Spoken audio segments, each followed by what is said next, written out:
The four strategic pillars of Lagos: economic development, infrastructure development, social development and security, and finally, sustainable environment, makes the city of Lagos a city that offers a guaranteed future and hope for all Nigerians. Let's talk and think Lagos on the City of Lagos TV show right after this timeout.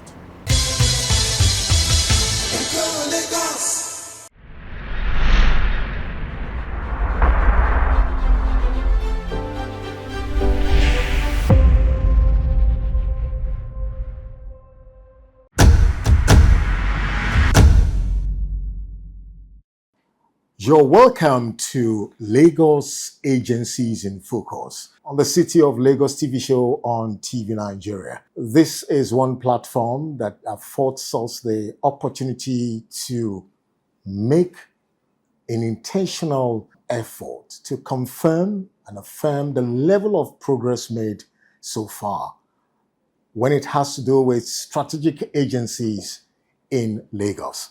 One global, very challenging and disturbing phenomenon is domestic and sexual violence. And of course, there is a need for a policing institution or an agency to curb these menace. And Lagos State has found or deemed it fit to establish the Lagos State Domestic and Sexual Violence Agency under the able leadership of Titi Lola Vivo Adeniyi. It's my pleasure to welcome the Executive Secretary of the Lagos State Domestic and Sexual Violence Agency. Madam, you're welcome. Thank you so much for having me. It's a pleasure to have you. First and foremost, we did some little bit of research about your personality, but we will allow you to do the talking for us. So give us a brief but precise, private, and public professional experience and background information about yourself before attaining this position as the Executive Secretary of the agency.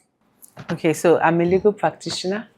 I have been in public service since 2007. I actually served in the Lagos State Ministry of Justice in the Office of the Attorney General. I was working with the then Senior Special Assistant to the Attorney General, Mrs. Badijo Kusaya, SAN now. And I was also privileged to work with the then Honorable Attorney General and Commissioner for Justice as one of his assistants on legal matters, Mr. Olashupo Shashore, SAN. And then at the end of his administration, I was fortunately retained in the Attorney General's chambers. I was privileged to work with Mr. Adekpaye, OFR, the Honorable Attorney General, as PA Legal. I was privileged to work on adoption in the Attorney General's chambers. I worked on the Criminal Data Register. I worked on Scholarship Board, Office of Education Quality Assurances, Executive Order, forceful ejection or eviction. I have quite a broad, quite broad experience in terms of public policy and public administration. These various experiences have shaped who I have become, especially as a leader in driving impactful change, designing concepts from scratch, and seeing them metamorphose into something such as a full-fledged statutory agency. And I think, coupled with my background in law, I think law is a fantastic background to have, and then personal development. I think everything has led me to where I am today. Of course, obviously, sexual and gender-based violence cases. And this obviously was something that I was and I still am very passionate about. And so one of those days when we're conversing, he asked that I go and do a research on what's obtainable in other jurisdictions. How are other jurisdictions tackling this menace? And so I did research and found out that most institutions or jurisdictions had response teams. And so that's how the Lagos State Domestic and Sexual Violence Response Team came into being in 2014. Fast forward to 2021. Before 2021, 2020, when COVID struck, GBV was referred to as a shadow pandemic within the pandemic. Cases of GBV rules. If you remember, the then President Muhammadu Buhari, actually declared a state of emergency against GBV. And so that was an opportunity for us in Lagos State to consolidate our efforts, institutionalize our different reforms, and come up with a law to respond appropriately to GBV, establishing a statutory agency. And then on the 20th of September 2021, when Governor Sanwo-Olu signed the law into force, he appointed me as the pioneer executive secretary of the agency. That's a very detailed information about yourself. Now, from an historical perspective, what is the mandate, the vision, mission statement, the core values of the agency? And to what extent has this agency lived up to the Themes Plus agenda of Governor Babajide Sanwo-Olu? Thank you very much. Our statutory mandate is found in Section 5 of the DSVA Law 2021. It provides that we are to provide holistic support to survivors of sexual and gender-based violence. Holistic support includes medical, legal, psychosocial, rescue, empowerment, access to justice, etc. And it also provides that we are to embark on prevention efforts.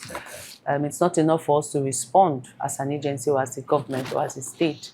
I believe that the greatest way we will be able to achieve our mandate is by ensuring we're able to prevent GBV from occurring in the first instance. And so that's why we are very heavy on prevention efforts. We do a lot of behavioral mindset programs, engage relevant stakeholders with a view to reducing the menace to the barest minimum. We have different forms of sexual violence. We have rape, the offense of rape, the offense of defilement, the offense of sexual assault by penetration, attempt, sexual assault, sexual harassment. Our mandate is to ensure that anybody that experiences sexual violence in Lagos State is able to access free medical intervention as soon as it occurs. We have designated health facilities in the state, referred to as the comprehensive primary health care centers, general hospitals, and the sexual assault referral centers, where survivors are supposed to go to access free medical attention. After accessing or upon accessing medical attention, the next step should be police. It's a crime. A crime has been committed, and there's a need for the police to investigate. And so in Lagos, again, we have designated police stations, referred to as family support units, coordinated by the officer in charge of gender under the Lagos State Police Command. So these police formations have trained personnel that attend to these survivors with the empathy and professionalism that is required, all with a bid to ensure that perpetrators are held accountable and survivors are able to access justice. So it's quite straightforward when it comes to sexual violence. Domestic violence is not so straightforward because we're talking about intimate partners. A good number of survivors of domestic violence don't want their abuser to be jailed. They want the beating to stop. Domestic violence, simply put, is any violence that occurs in the home. It can be physical, it can be emotional, verbal, psychological, stalking, harassment, forceful ejection from the home, economic abuse, pouring of acid on a person, etc. Any form of violence that happens between cohabiting parties. A survivor of domestic violence has options. If it's physical abuse, we can report to the police for assault. It can also be that they don't want the police to get involved. They want to deploy alternative dispute resolution. And our work is to have trained family life engineers or mediators to sit with them. We are not there to tell them what to do. We are not there to tell them to remain in the relationship. That's not our work. Ours is to midwife the conversation.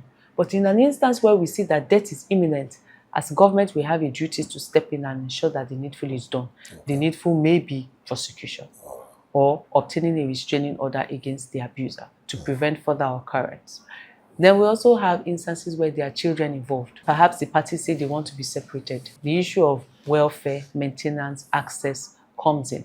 What's going to be the situation what is the maintenance structure that is going to be put in place to ensure that these children, their lives are not overly negatively affected. So social welfare also comes in. We also have instances where the situation is so dire that the survivor has to be rescued. And so at that point, we may need to place the survivor in a shelter temporarily. So Lagos State has a shelter for survivors, and we also have NGOs that we partner with that provide that service. We also know that a good number of survivors remain in abusive relationships because they are financially dependent on the abuser. And that is why it's important for us to support them in terms of empowerment.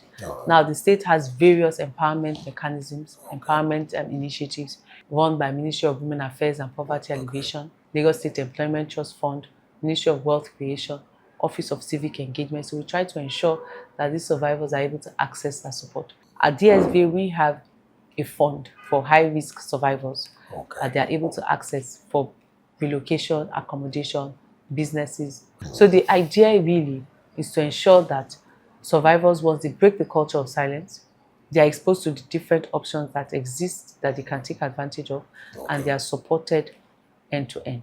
If you look at the data, you see that when we started in 2014, we're providing services to about 30 clients monthly. As of last year, we started doing over 400 cases a month. We've seen a steady increase in formal and informal reporting of cases. We're also securing convictions. Last year, Lagos State government secured over 100 convictions, particularly on sexual violence-related cases, ranging from life imprisonment to 25 years, depending on the evidence adduced before the court. People are becoming more conversant and knowledgeable about what GBV is, and people are also seeing themselves as mandated reporters. We have neighbors, colleagues, friends, family members who are calling on behalf of somebody that they believe or suspect is experiencing violence. Hitherto, this was not happening. And so we are comforted by the fact that we are making gradual process. It may not be as fast as we all want it to be, but progress is actually being made. So GBV is actually cross-cutting. GBV is more than a women's issue. It's a health issue. It's a public health concern. It's an education problem. It's a security and governance issue. It's a gender problem. It's cross-cutting. And so we feature, in terms of the Themes Plus agenda, we feature in health, we feature in education, we feature in security and governance, we feature in gender equality, youth, maybe not youth inclusion, but at least gender equality obviously is at the heart of what we do. I believe that is why we've enjoyed so much support from Governor Babajide Sanwo-Olu, because when we did a research in 2015, we found out that a good number of Lagosians from the sample that we conducted equated offenses such as defilement as they felt 3 years should suffice. Meanwhile, defilement carries up to life imprisonment. So we see that the mindset of people is gradually changing. We try to be very active on social media. We find out that once a case is reported, sexual and gender-based violence case is reported, even if it didn't happen in Lagos, our social media handle is tagged because they know that we are a responsive agency. Our track record shows that we respond to cases. And I believe that we are bridging the trust deficit between government and the people. DSVA as a statutory agency is doing that. And I believe that's one of the greatest ways of ensuring we're able to achieve Mr. Governor's Themes Plus agenda. Fantastic. Well, in case you're just joining us, we'll be speaking with the Executive Secretary of the Lagos State Domestic and Sexual Violence Agency under the able leadership of the Executive Secretary, Titilola Vivo Adeniyi. So far, it's been quite expository, letting us know to the extent the agency have been able to create the desired impact. Now, yes, let's look at your achievements. I know in the course of the discussion, you've actually outlined quite a number of achievements, but for proper cataloging of your achievements since you came on board, what are those landmark, giant strides? The first one will be accessibility. We're accessible via social media on X, on Instagram, on Facebook. We also have an account on LinkedIn, TikTok at Lagos DSVA. And we have a very, very vibrant and engaging website. It's very, very rich. And I encourage people to go on it, lagosdsva.org. So we are accessible. We need to be accessible because the people we're dealing with normally will not want to report. So we have to find ways to reach them. And that is one of the reasons why we have the virtual response referral service, 08000 333 You don't need to come to the office. You can call from the comfort of your home, report a case. Letters are issued to you, provided that you have WhatsApp or you have an email. We send to you and you go to the place where we are referring you to. So it's not until you come in to head office in Alausa before you are able to access help. We are bringing justice or support to the people. And this has also informed establishment of sub-offices. Currently we have 2 sub-offices, one in Ikorodu, the other one in Koshofe, so that people in those accesses are able to go in and access support. Secondly, what we've also done over the years is to leverage technology. Technology is very, very instrumental in what we do. I've just spoken about the toll-free line, the virtual center. We also have a chatbot, AI chatbot, an application, self-report, that allows a person to report themselves, upload evidence, and store it. So whenever they are ready, they know that their information, their evidence, documents, pictures, whatever it is safe in the cloud with us. So we've ensured that we leverage technology. We also have a USSD shortcode, especially if they're on MTN, they can make use of the USSD shortcode. Another achievement of ours is our ability to mainstream GBV into the different sectors, into the health sector. As I said, we have comprehensive primary healthcare centers, general hospitals that provide this service. GBV has now been referred to as an emergency under the Lagos State Sexual Assault Standing Order. This mainstreaming has also been done in the education sector, where we have curricula on GBV prevention, response, positive masculinity, feminism, sexual rights and reproductive health, etc. That's something we're very, very proud of, that we're able to mainstream GBV prevention into the education sector. We have quite a number of policies that we've been able to propose. Not just policies, actually, executive orders. We have the executive order on sex offenders register and mandated reporting policy, far back as 2014. We have the executive order on safeguarding and child protection, 2016. We also have, of course, the DSVA law, landmark law, because it's the first to have a statutory agency devoted to preventing and responding to domestic and sexual violence. But I think for me personally, ultimately, my greatest, if I would say greatest achievement, is bridging that trust deficit between government and the people. Because for so long, people don't trust government. People don't believe that you have a number, we'll call it to work. People believe that, oh, by 3 o'clock, government has closed. But I make bold to say that we work Monday to Sunday. Fantastic. This office is open Monday to Saturday. Rescue operations are done any day of the week because we know that we are dealing with lives.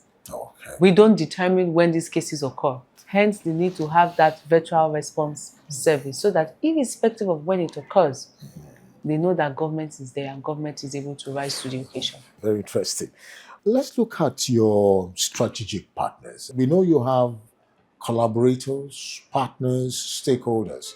So what is the level of the nature of synergy between your agency and your partners, collaborators, and stakeholders?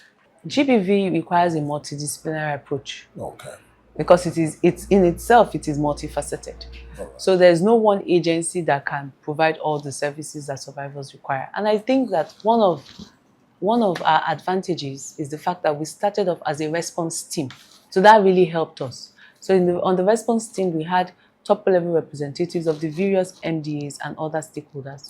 The police was on the team, judiciary was on the team, health, education, women affairs, justice, the media was also on the team. Anybody that provides one service on the other, NGOs also were on the team. So that helped us in setting a solid background. And then, of course, over the years, we were privileged to work with foreign donors, the likes of ROLAC, International IDEA, Ford Foundation, UN Women, UNFPA, but those were a bit of on an ad hoc basis. The point is, we are all working together as a team because survivors require different services.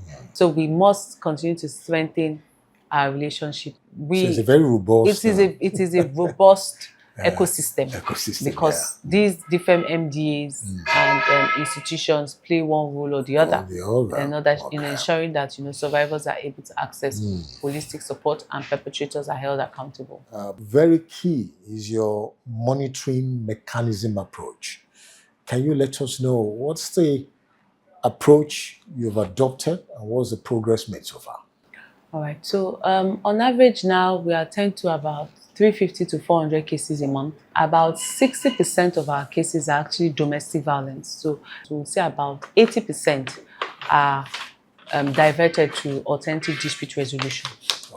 They don't want the police to get involved. They want to broker some sort of agreement between themselves, and that they will hopefully be. But do you monitor to make sure that parties adhere to the terms? Yes. The terms, yeah. Every agreement there is a convening. There is a reconvening.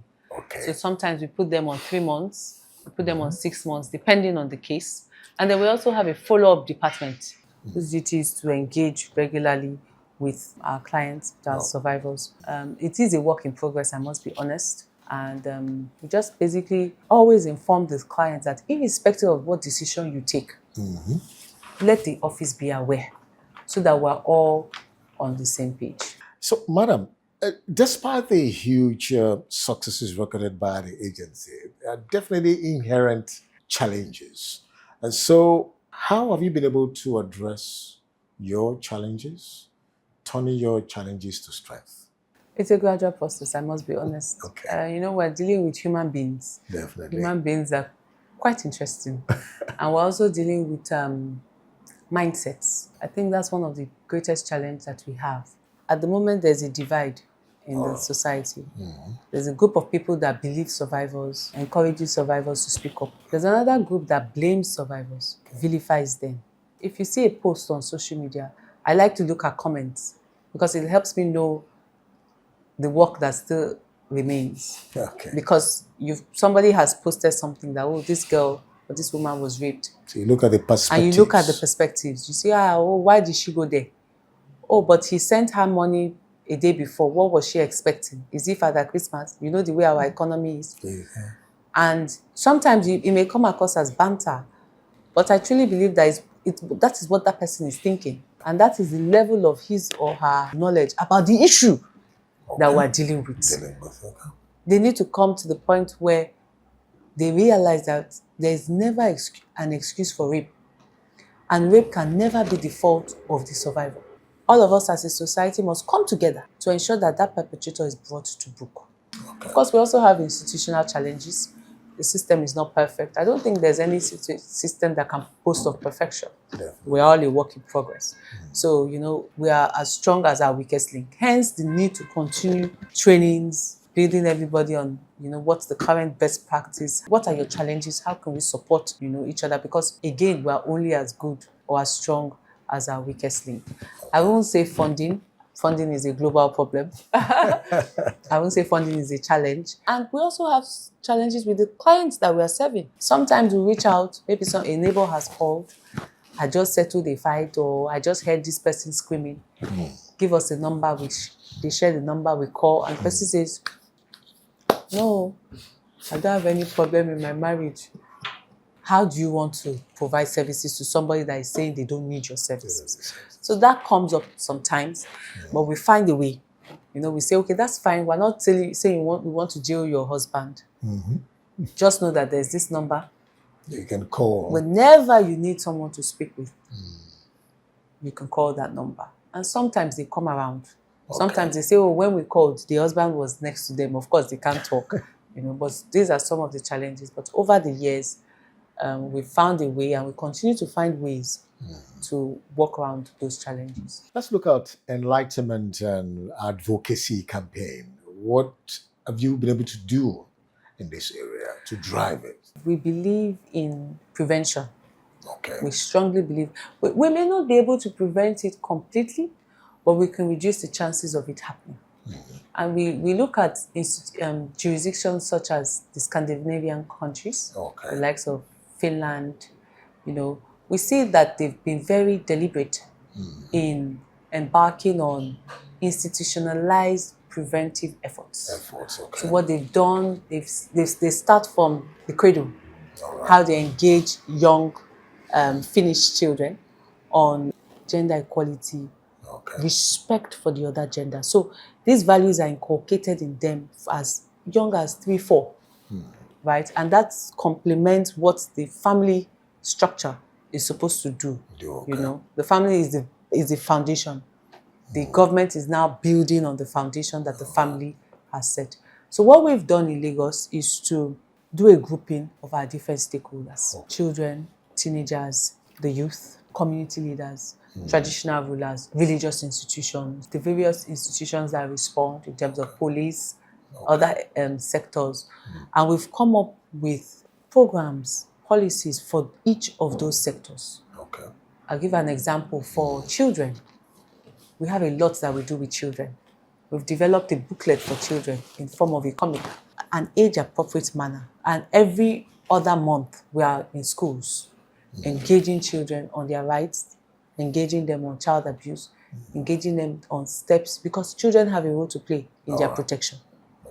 And so we do that. We also have things that we do for men, because we don't always look at men as just the abusers. Because the stats have shown that men are also victims or survivors of GBV. I mean, last year we provided services to about 933 men. And so we know that, you know, patriarchy is also one of the leading reasons why we don't have men coming forward. But I think what we're doing is taking the message to them, having focus group discussions with men, forging male alliances, because this, again, is not a women's issue. Men have a role to play as well if we are going to, you know, win this war against GBV. So we have different things we do with men. We have different things we do with boys. For boys, we have the King's Club initiative as far back as 2018, where we engage boys using the curriculum that we've developed on promoting positive masculinity, etc. And we have about over 6,000 boys now inducted into the King's Club across the 6 education districts. We partner with traditional rulers, our custodians of culture. They have a huge role to play. We partner with the religious institutions. Recently, we developed an online course for religious marriage counselors, and that has been positively accepted by the 2 major faiths. So we do quite a lot. Let's look at your human capacity development approach. Looking at the Achillean task before the agency, how is your human capacity development program for your workforce? It's a priority for us, and we're very grateful as well that this is acknowledged across the state. The Lagos State government is very heavy on building capacity of its workers. We try to ensure that officers go for at least 1 training that is nuanced to their particular schedule. So, for instance, we have alternative dispute resolution officers.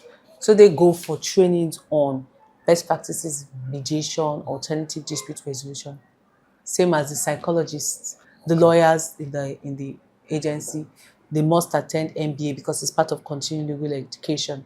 It is embedded in our budget.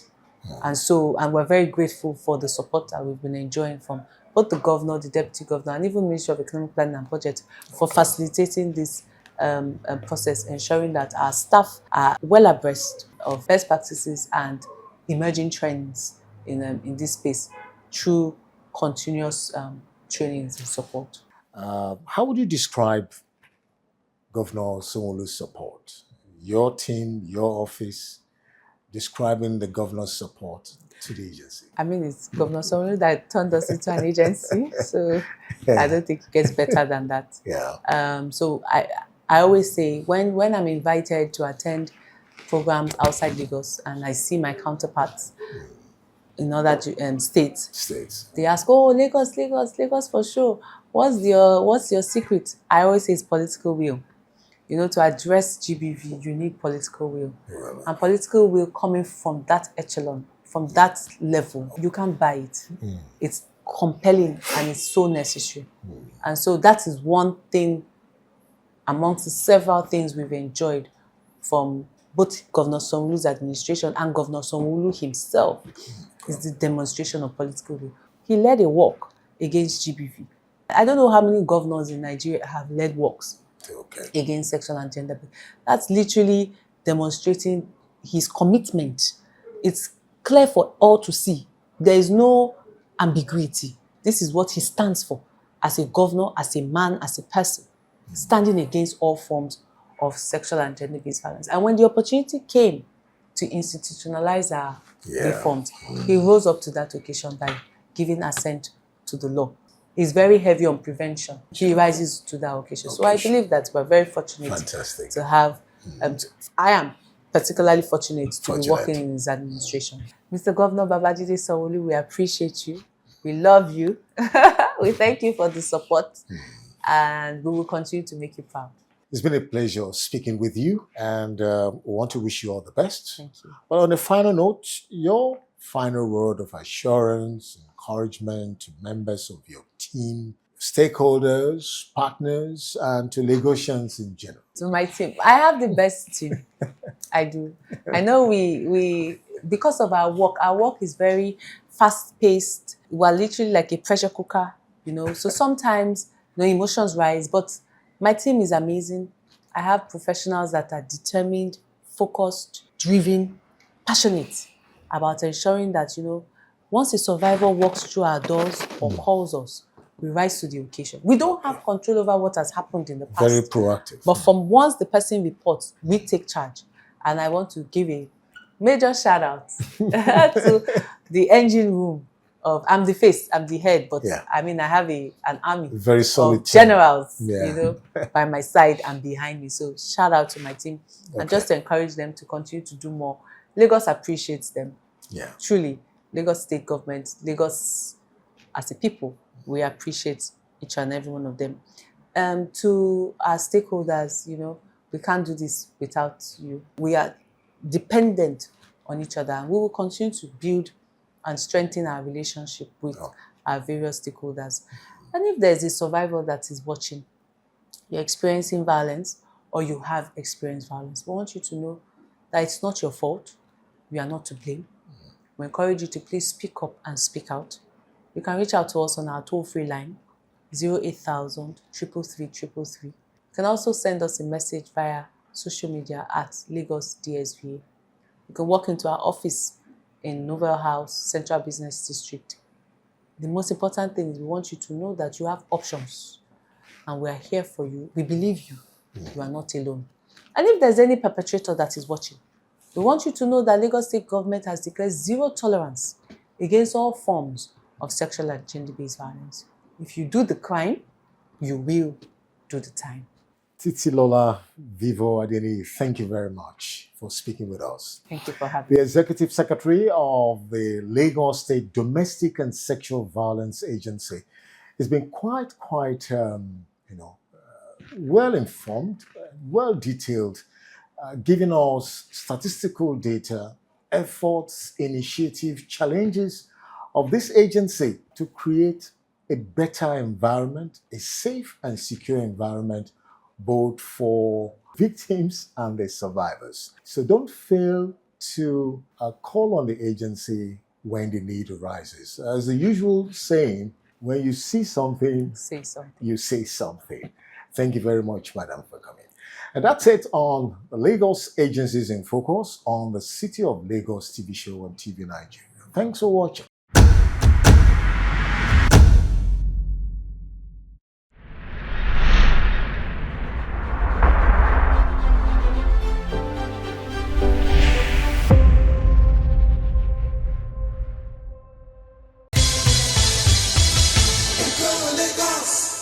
Lagos is an evolving city set for greatness. Let's keep hope alive until we come your way again next week. Thanks for watching.